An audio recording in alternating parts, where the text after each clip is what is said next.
right about now, I think I'm going to dig into my thick paint. So I'm going to create another colour, which is going to go with that, which will be a blue mixed with these two colours here.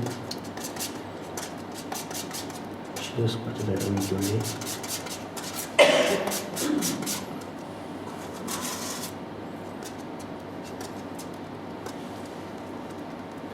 As soon as you light up that bluey colour that you mix with these two, it kind of does look purpley. But I kind of, when I looked at colour and the way that blue works, or blue that you should be just used is describing blue. The problem is in the language. Everyone calls that blue and it's not blue.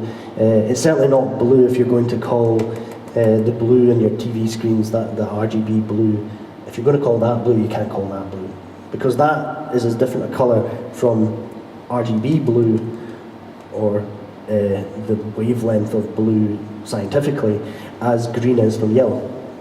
But the problem is we don't see it that way because we don't learn the term cyan. And colour is very closely linked to language, which is why we always called the robin redbreast instead of orange breast, because we didn't have a word for orange when we invented the term for the bird. Likewise with a redhead. Right. There you go. There's a mark. Not dark enough though.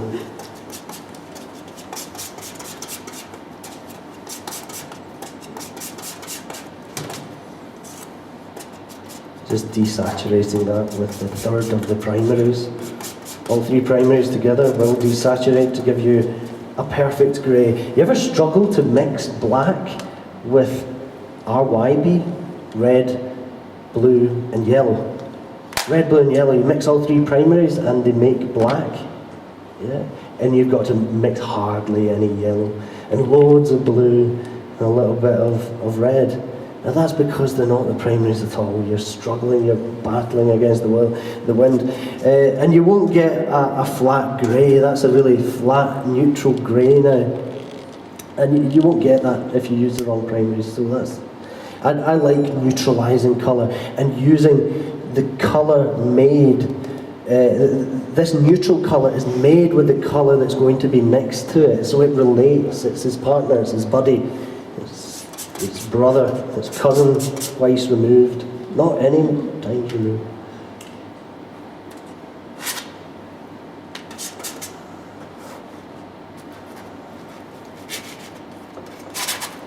Violence, right. At this time, I'm just going to start doing a bit of drawing. Really wouldn't kind of do this generally, but just to give you an idea of what's going through my mind here.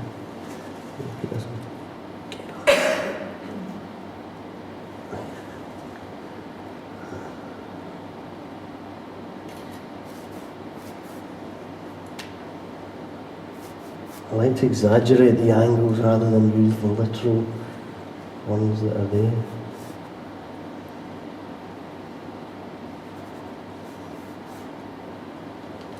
Distant hills are the same colour as shadows in the sky. So I'm just using that same colour.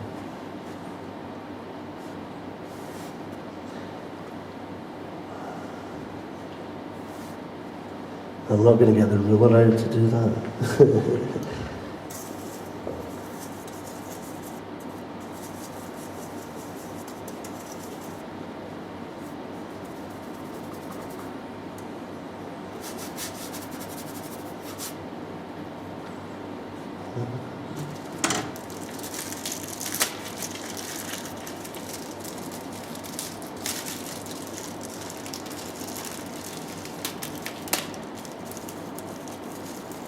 These fan brushes don't last long, especially when you treat them like I do. Just a little bit more medium. And just for a little while I'm just going to paint with fresh air.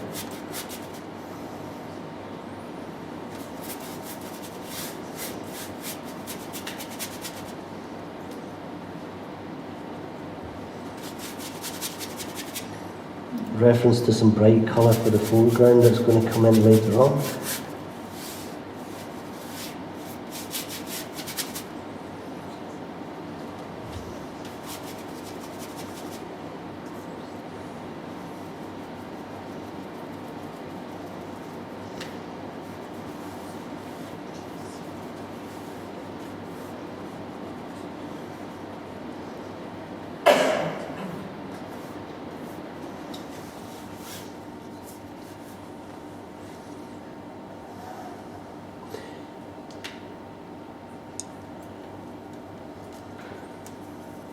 pure ivory black, just to get some drawing.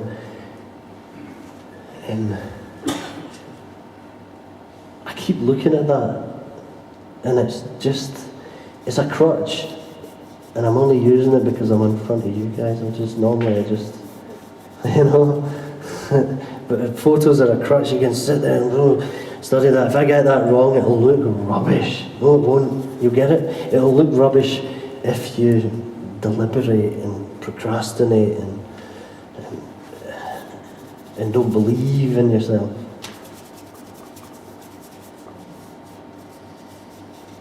Of course, you can only believe in yourself if you've painted, you know, from life and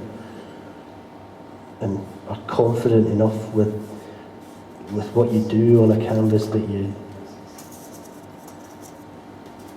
know you're not going to screw something up entirely.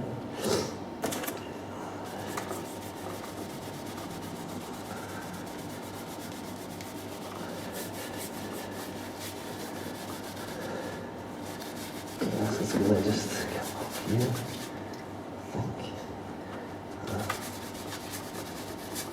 Mother Nature's going to give us a spell of sunshine over here, I think. Might well finish by 9 o'clock.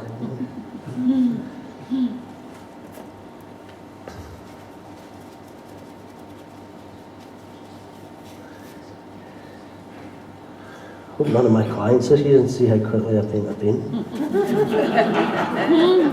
Nobody's got any paint now.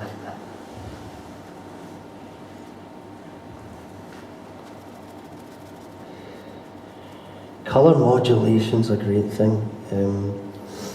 It's all this colour, all this mixing, all this, you know, messing about, this moving one colour steadily from one to another.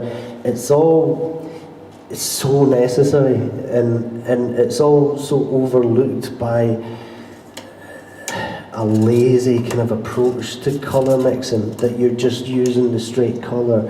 Or I'll use some colour that's straight out the tube, but I'll be paying attention to how I modulate that once it's on the canvas.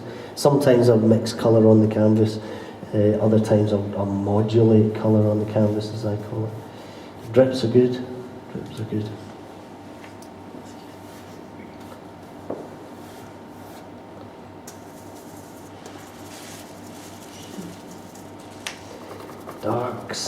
Dark hills.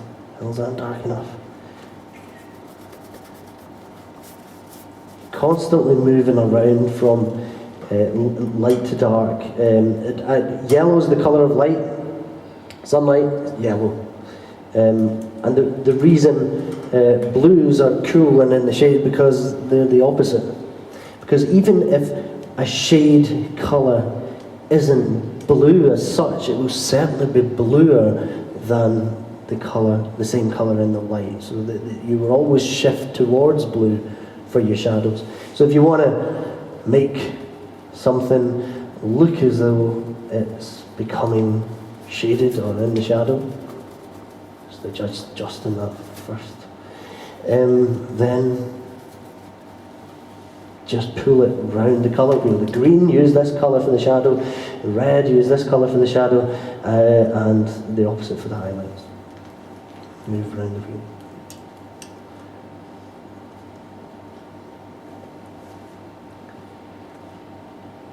Okay.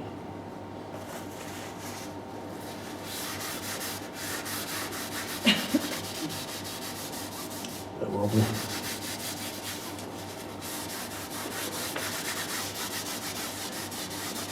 A bit of softness on that side there. I've got this gap here, and it's nice to read white still. And it might not always be there, but it's a good reference to pure white. And when I start to bring in certainly titanium white, if I start to bring any of that in, it'll become fairly much duller than that, but to have that reference to pure white is going to be nice. Grey out. too brown. Then I'm just mixing it on to green. Add a bit of magenta and boom, it's neutral. No, it's still green. A bit more.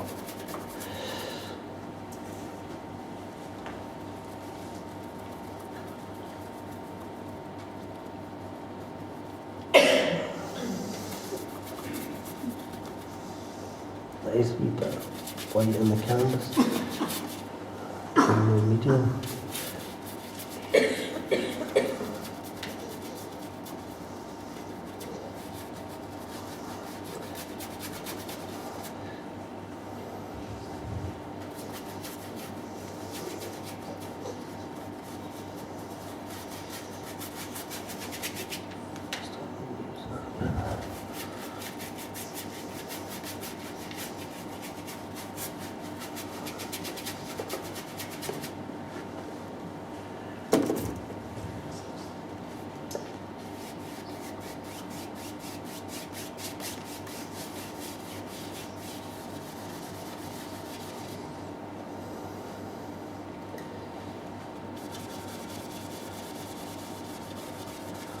All I'm thinking, soft, hard, soft, hard. Describe the hard with soft.